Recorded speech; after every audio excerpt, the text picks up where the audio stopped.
অনেকেই আমাদের কাছে প্রশ্ন করে থাকেন, লাইলাতুল কদরের আলামত বা নিদর্শন কি? আসলে লাইলাতুল কদর কবে হবে, কখন হবে, এটা সরাসরি উল্লেখ করে বলা অসম্ভব। কেননা এটা আল্লাহ রাসূলকেও যদিও প্রাথমিক পর্যায়ে জানিয়ে দেওয়া হয়েছিল, কিন্তু শেষ পর্যন্ত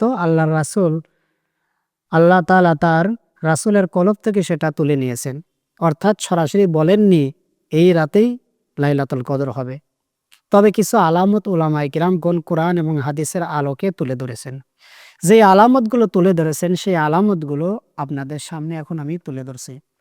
১ নম্বর আলামত হলো অধিকাংশ ফেরেশতার আগমন ও প্রত্যাবর্তন, বারংবার অবতরণ ও আরোহণের কারণে সূর্য তাদের পাখার আড়ালে থেকে যায়। এজন্য সূর্যের কিরণ থাকে না বলা হয়েছে। অর্থাৎ আপনার লাইলাতুল কদর যেদিন হবে বা যেই রাত হবে সেই রাতে ফেরেশতাদের আনাগোনা এতটাই বেশি হবে, তাদের পাখার আড়ালে সূর্যের আলোটা চলে যাবে। সেই দিন সূর্যের স্বাভাবিক যে আলো থাকে সেই আলোটা থাকবে না। ২ নম্বর কারণ বলছেন, ওই রাতের আলোক উজ্জ্বল প্রকৃতপক্ষে সূর্যের আলোর চেয়ে অধিক শক্তিশালী হবে। তার মানে লাইলাতুল কদরের রাত যেদিন হবে সেই রাতটা এত সুন্দর হবে, মনে হবে দিনের আলো। দিনের আলো যেমন একেবারে দেখতে সুন্দর, রাতের আলোটাও দেখতে দিনের আলোর মতো দেখা যাবে। ৩ নম্বর, হাফেজ ইবনে হাজার আসকালানী রহমাতুল্লাহি আলাইহি বলেন, ওই রাতের একটি আলামত হলো প্রত্যেক বস্তুকে সিজদারত অবস্থায় দেখা যাবে। অর্থাৎ মানব, দানব, জিন জাতে, গাছপালা, পশু পাখি প্রত্যেকটা জিনিস আল্লাহ তাআলাকে সেই রাতে সিজদা করবে।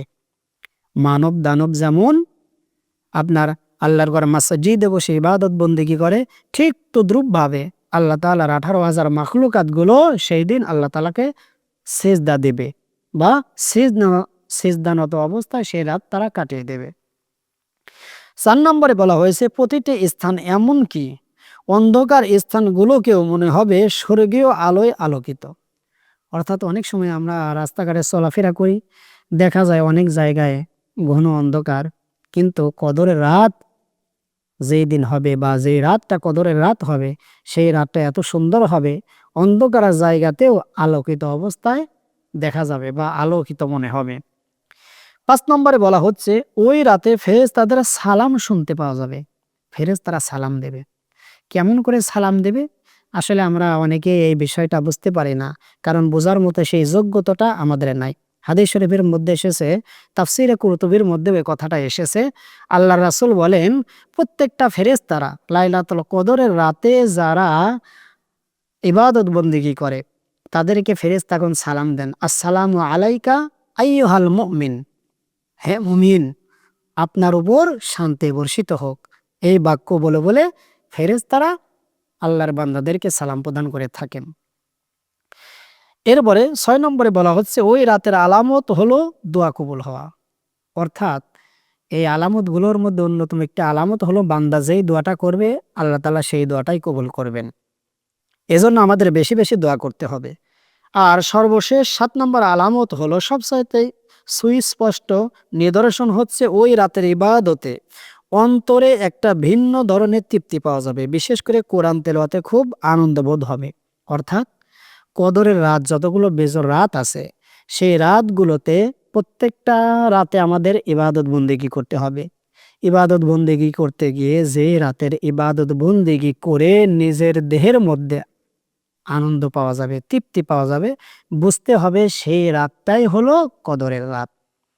আর বিশেষ করে ওলামায়ে কেরামগণ বলেছেন ওই রাতে কোরআন পাঠ করলে কোরআন পাঠের মধ্যে অন্যতম একটা তৃপ্তি, একটা আনন্দ পাওয়া যাবে।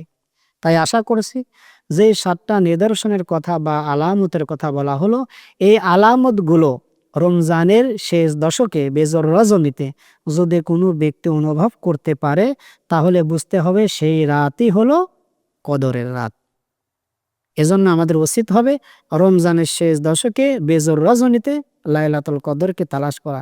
কেননা বুখারী শরীফের মধ্যে আম্মা জান আয়েশা রাদিয়াল্লাহু তাআলা আনহা বলেন, তাহাররু লাইলাতুল কদরি ফিল ভিতরি মিনাল আশরিল আওয়াখিরি মির রমাদান। তোমরা রমজানের শেষ দশকে বেজর রজনীতে লাইলাতুল কদরকে তালাশ করো। মহান আল্লাহ তাআলা আমাদেরকে লাইলাতুল কদর নসিব করে দিন। আমিন।